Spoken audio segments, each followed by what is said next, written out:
And this amendment says what we Eurosceptics have been saying all along, that the European Union produces its laws in a form of gobbledygook, of stentorian, sesquipedalian sentences that nobody can ever understand, and therefore when it's brought into British law, it should be brought into British law in a form that requires a plain English translation.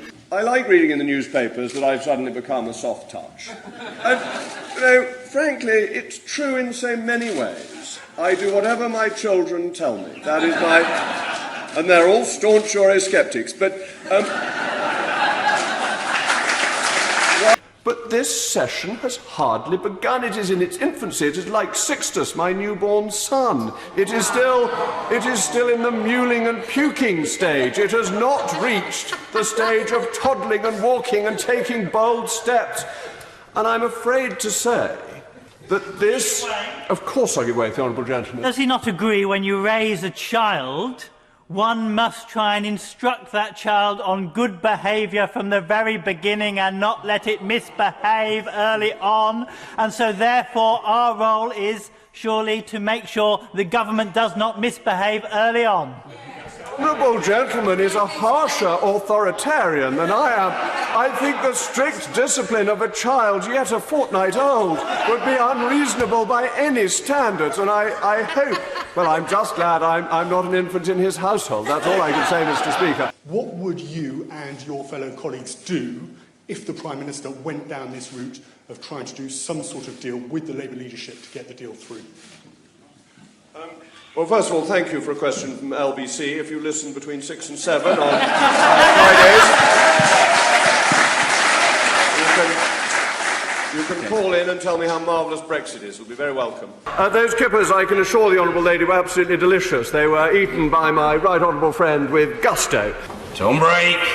Speaker, could I really welcome the Leader of the House to his position, because certainly the Liberal Democrats, we couldn't want for a better recruiting sergeant for us than him, as we set up a contest between Victorian values and Liberal Democrat values.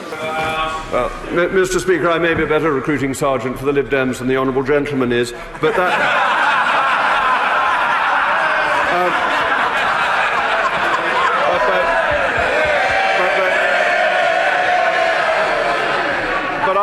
I fear that may not be a very difficult task.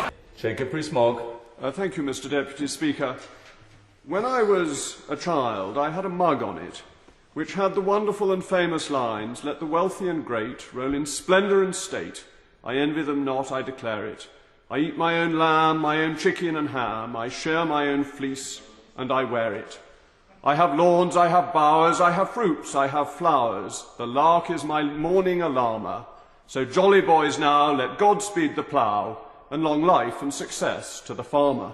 The issue with Erskine May, it is available online for free. Now, I understand that opposition members view themselves as modern and cutting edge and thrusting, and that therefore going online may not be too problematic for them. Even I can do it occasionally myself. And if they don't want to do that, well, the Erskine May proper edition is available for £400 and may prove a good investment. The issue... And I accept that you are a broad church. I was handed a leaflet by the Communist Party as I came in. And I took it. It took me some time. I'm a bit slow, really. It took me some time to realise it was from the Communist Party because it was pretty sound on the European issue. Though my right honourable friend, the Prime Minister, has said he views prorogation as an archaic mechanism and does not wish to see archaic mechanisms used, as I am bound...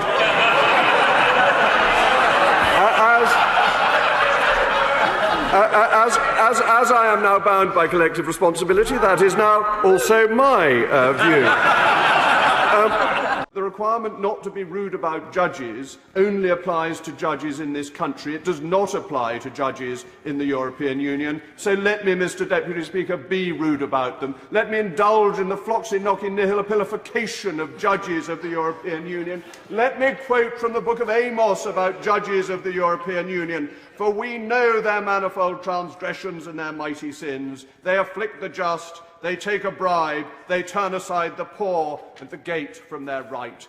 These are the judges of the European Union. Her Majesty's government is right to stand up to them. They do not deserve their money, and it is iniquitous that they have allowed themselves to be judges in their own cause. It is a breach of justice. It ought to be criminal. What this debate was really all about wasn't the form of words that were used, wasn't even the split infinitive that Her Majesty's opposition put into their initial motion. It was actually about seeking to reject the decision that was made by the British people on the 23rd of June. He has stated it, but I think not established it. This is a fundamental philosophical debate, but that would be an argument fundamentally on the basis. In some ways, I feel that Christmas has come early, because here we are with 3 hours to debate parliamentary procedure, one of my favourite activities. Indeed, I look forward to estivating in Somerset and talking with my family about all the intricacies of standing orders, so I feel in many ways fortunate.